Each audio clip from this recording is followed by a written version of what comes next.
अस्सलाम वालेकुम स्टूडेंट। आज का हमारा टॉपिक है सेलुलर ऑर्गेनाइजेशन।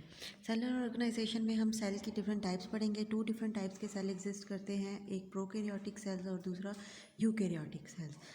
सेलुलर ऑर्गेनाइजेशन की बात करें तो सेल किस तरह से ऑर्गेनाइज होकर और किस तरह से एक ऑर्गेनिज्म बनाते हैं, तो उसमें 3 टाइप्स होते हैं सेल की कि वो किस तरह से ऑर्गेनाइज होकर ऑर्गेनिज्म की बॉडी बनाते हैं।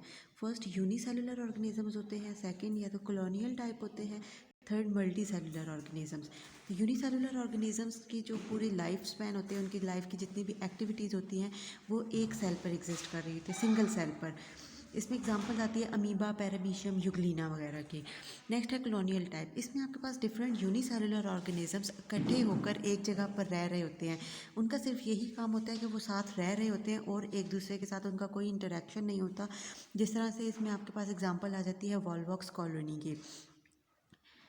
नेक्स्ट है multi cellular organisms. Multi cellular organisms, इसमें डिफरेंट सेल्स एक स्पेशल फॉर्म में ऑर्गेनाइज होते हैं जो कि टिश्यू बनाते हैं। ये हम पीछे और लेवल ऑफ ऑर्गेनाइजेशन में पढ़ चुके हैं। सेल्स अरेंज होते हैं, टिश्यू बनाते हैं, टिश्यू से ऑर्गन बनते हैं और ऑर्गन से ऑर्गन सिस्टम। तो ये सारा कुछ होता है मल्टी सेलुलर ऑर्गेनिजम्स में। मल्टी सेलुलर में एग्जांपल्स आ जाती हैं फ्रॉग, मस्टर्ड प्लांट की। इसके अलावा जितने भी एनिमल्स, प्लांट्स वगैरह हैं, ये सारे के सारे मल्टी सेलुलर ऑर्गेनिजम्स होते हैं। फर्स्ट हम देखते हैं मस्टर्ड प्लांट। मस्टर्ड प्लांट में इसका साइंटिफिक नेम क्या है? ब्रासिका कंपेस्टर्स। विंटर सीजन में ये शो होता है। सीड्स इसके प्रोड्यूस होते हैं एंड ऑफ द विंटर में। प्लांट की जो बॉडी होती है वो यूज़ होती है एज अ वेजिटेबल और सीड यूज़ होते हैं फॉर एक्सट्रैक्टिंग ऑयल के लिए।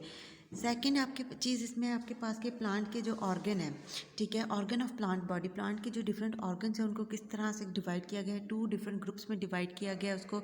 फर्स्ट है वेजिटेटिव पार्ट। वेजिटेटिव पार्ट में रूट, स्टेम, ब्रांचेस, लीव्स वगैरह आ जाते हैं। नेक्स्ट है रिप्रोडक्टिव पार्ट। रिप्रोडक्टिव पार्ट में फ्लावर्स आ जाते हैं। फ्लावर्स किस लिए होते हैं? फॉर सेक्शुअल रिप्रोडक्शन के लिए।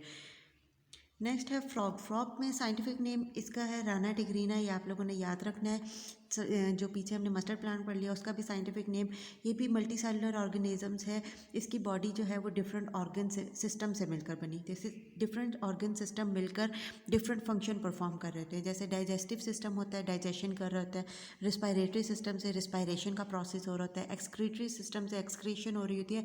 इस तरह के ये सारे के सारे सिस्टम मिलकर, ऑर्गन सिस्टम मिलकर डिफरेंट फंक्शन परफॉर्म कर रहे होते हैं बॉडी के अंदर। Organ made up of specific tissues, और जो डिफरेंट ऑर्गन्स होते हैं वो स्पेसिफिक टिश्यूज़ से मिलकर बने हुए होते हैं। स्पेसिफिक टिश्यूज़ में कौन कौन से टिश्यूज़ आ सकते हैं? Epithelial tissue, glandular, muscular, nervous. ये सारे डिफरेंट टिश्यूज़ की टाइप हैं और हर टिश्यूज़ का फंक्शन दूसरे से मुख्तलिफ होता है और हर ऑर्गन जिसका फंक्शन चेंज होता है उसमें स्पेसिफिक टाइप के सेल्स और टिश्यूज़ इन्वॉल्व होते हैं। तो ये यहाँ तक आप लोगों का था। इसमें नेक्स्ट चीज़ आपके पास जो है वो आपका एक प्रैक्टिकल वर्क है, बुक में जो शो हुआ है वो आपके इसमें नहीं कर सकते।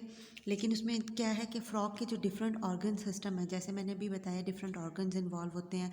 और रिस्पायरेटरी सिस्टम हो गया, डाइजेस्टिव सिस्टम हो गया, सर्कुलेटरी सिस्टम, उन सबको ऑब्जर्व करना होता है।